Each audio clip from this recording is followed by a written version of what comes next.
in Greg Crick and the Alcare Commodore. These two, Crick and Ellery, are battling for the honours in the Auto Action Privateers Cup this year. They're locked together very close on points. This is only round 4 of the championship, a long way to go. So it really is a battle between Ford and Holden for the privateer teams as well. They do it on a shoestring budget. The cars are always beautifully presented. And we said earlier today, closing the gap to the level 1 teams all the time. Meanwhile, this is the battle for 3rd and 4th, still raging. And I'm quite surprised Seaton hasn't been able to make a passing move on Crompton yet. It really does say something for Crompton's tyre choice and the conservative way he's driving the car. Well, as I said to you before, if we watch them come down here, they're on the brakes now, they'll turn in. You'll see Glenn will make up a bit of time in the middle of the corner. He closes on Crompton now. Look at him there, catching him up quite easily, but they get to the point where they put the power down and there's really nothing between them.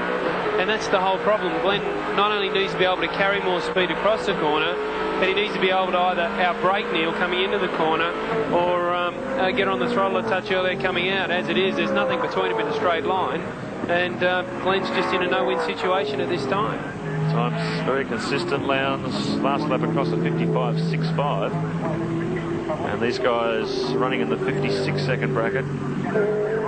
So Lowndes in a class of his own, it seems, at the front of the field. This tremendous battle. Ford and Holden couldn't get two more evenly matched cars. Oh. Well, I'd say at this point in time, Glenn's getting a little bit frustrated about the fact he can't get by Neil, but as you said, it's Ford, Holt, Dunlop, Bridgestone, and the Dunlops obviously are working quite well here. He's certainly, got the thing covered, and it's not sliding around too much, putting the power down nicely.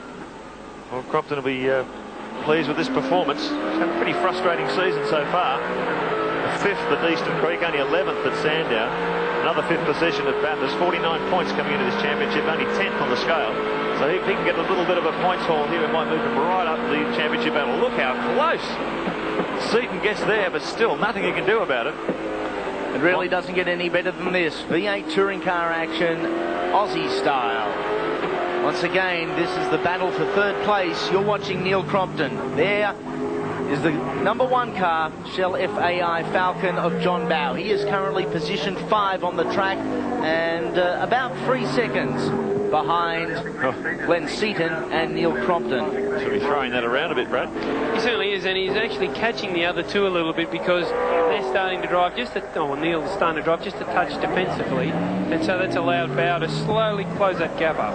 Well, it was a bit of a lottery for tyres. Except with that torrential rain during qualifying, it was all done on wet weather tyres. They had to pick their 2 dry weather sets, make a calculated guess on what would be right for the conditions.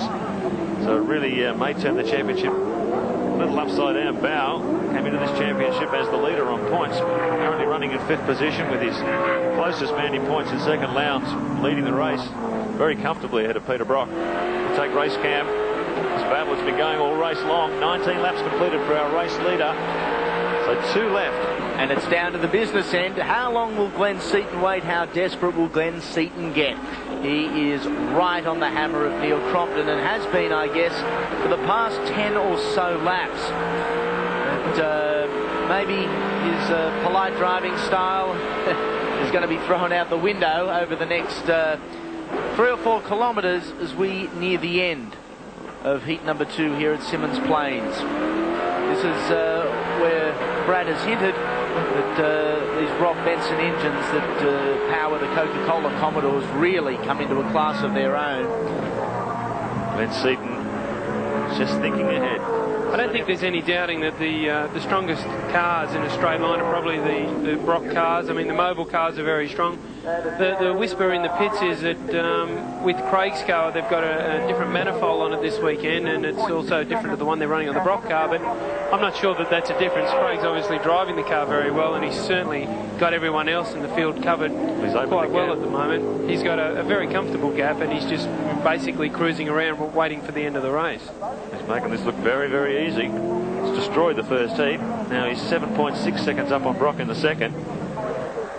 So they can see there's just daylight between him and his teammate.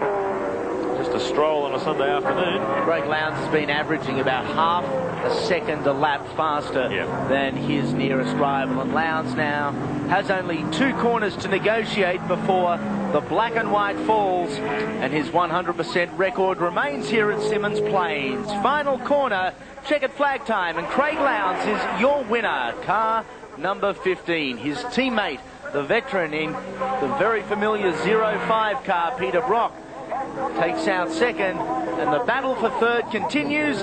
It's Crompton from Seaton.